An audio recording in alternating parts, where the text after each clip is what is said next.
guys, we are now at the second activity or excursion of the day, and that is the Mengo Palace, and the palace is behind me, you can see. So Uganda, actually, they still have the Buganda kingdom, and it's still very active.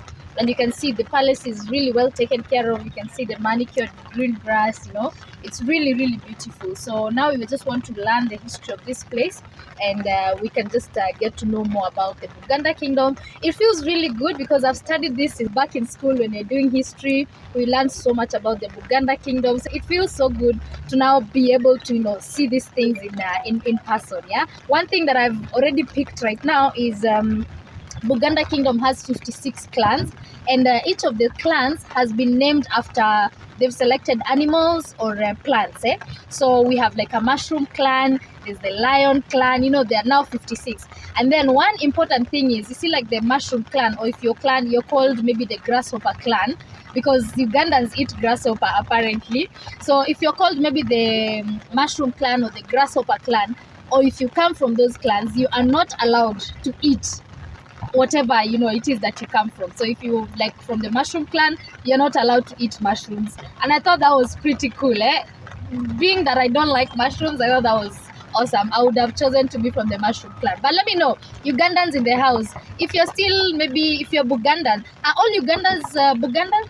Are all Ugandans Bugandans? No, not really. So if you're a Uganda, you're in the house, you're watching, and you're from the Buganda kingdom, tell me which is your clan in the comment section. But come, let's learn more about this. So one thing I forgot to mention, guys, is the costings. So as an East African, we've paid 10,000 Ugandan shillings. If you're coming from Africa but not East Africa, so say Ghana, South Africa and all that, you're paying 20,000 Ugandan shillings. And then if you're a foreigner, US, Britain, you pay $10. Yeah, so I think it's important for you to note the charges. So Buganda is one of the 5 kingdoms which we have in the country. Mm-hmm. During the scrum and partition of Africa, when the British flopped, they fused these kingdoms to form up a single state. Mm-hmm. Yeah, so that's why you have Uganda. Uganda comes from Buganda.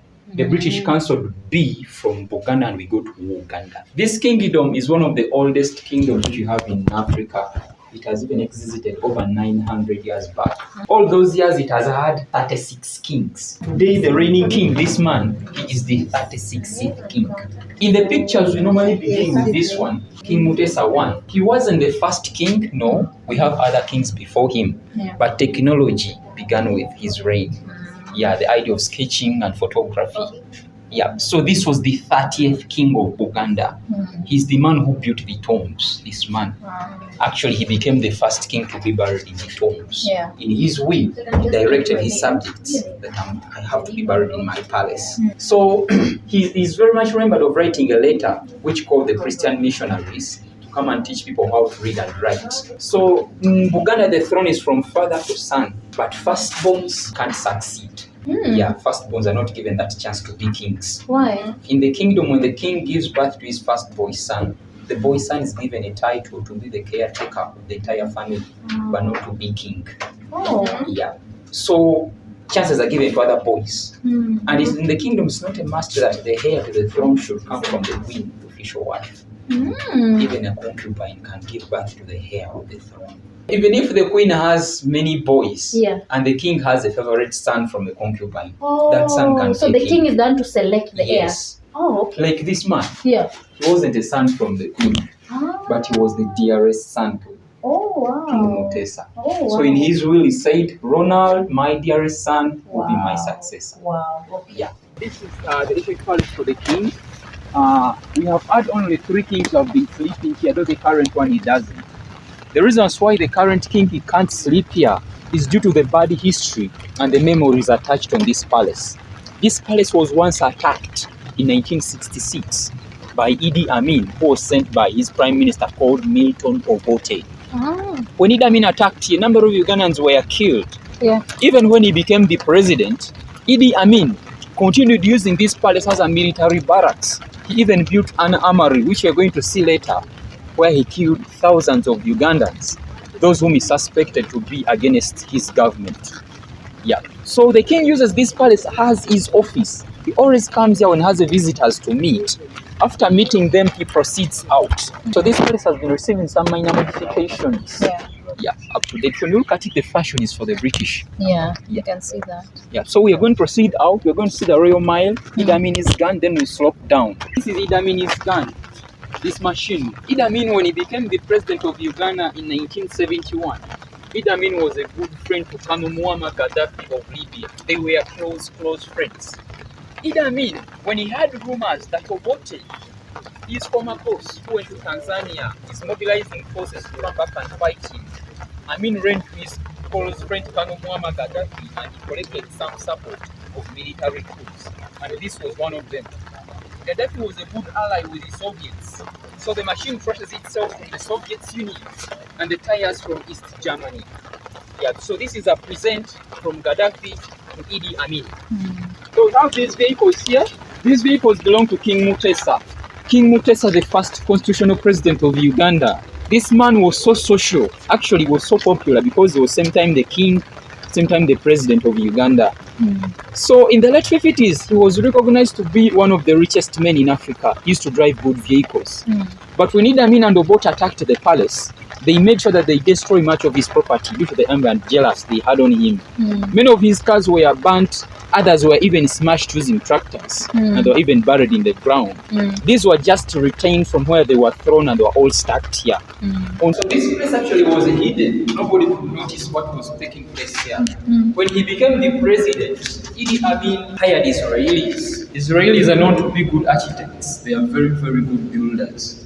So he brought them here to build for him a place where he could store a number of his weapons. It was an armory in a way that when the vehicle brings weapons, it could turn its back in reverse form from this side up, and it could easily come here inside. Down here, it has 5 cells, and all these cells were built on the height of the truck.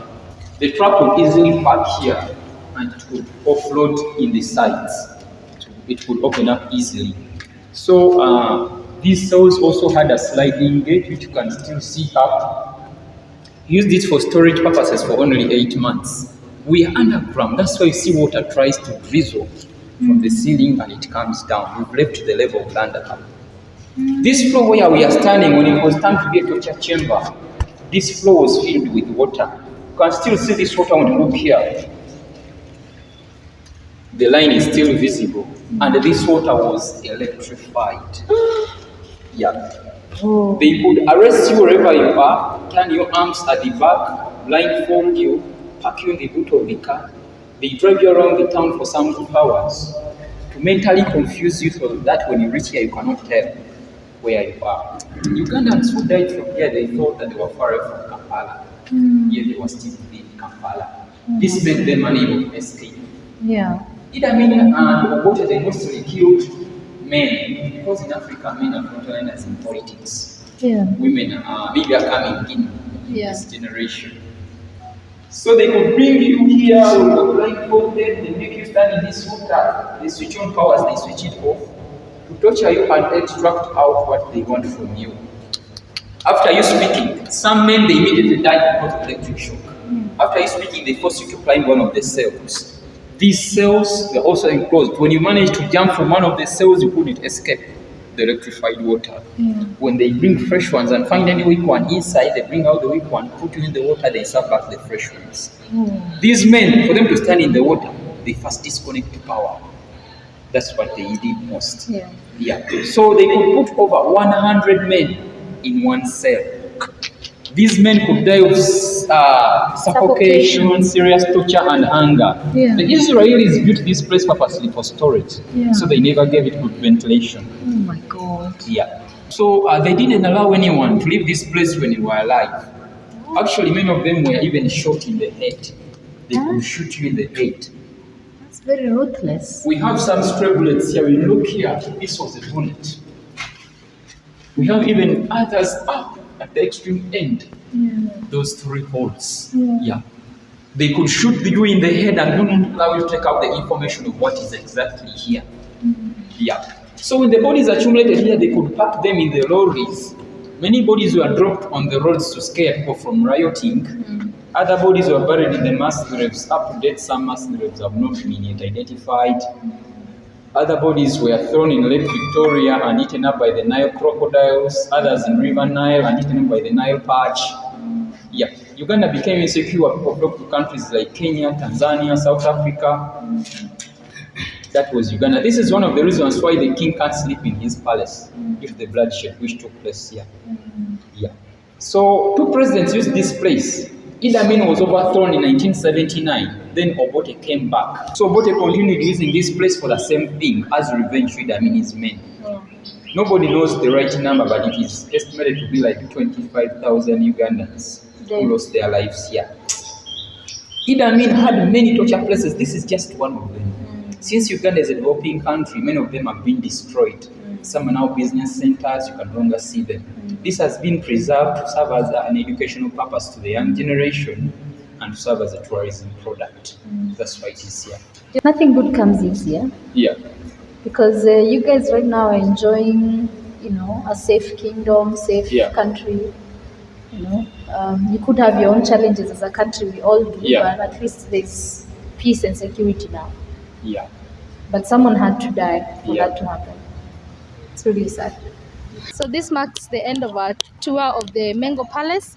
Behind me is the palace. Yeah, it's quite enlightening. Feels good to just hear this story and see, the place. Aside from just reading it from the books, it takes me back to school. But we've finished. Now we're heading to the last excursion of the day. So come with me and let's see what it's about.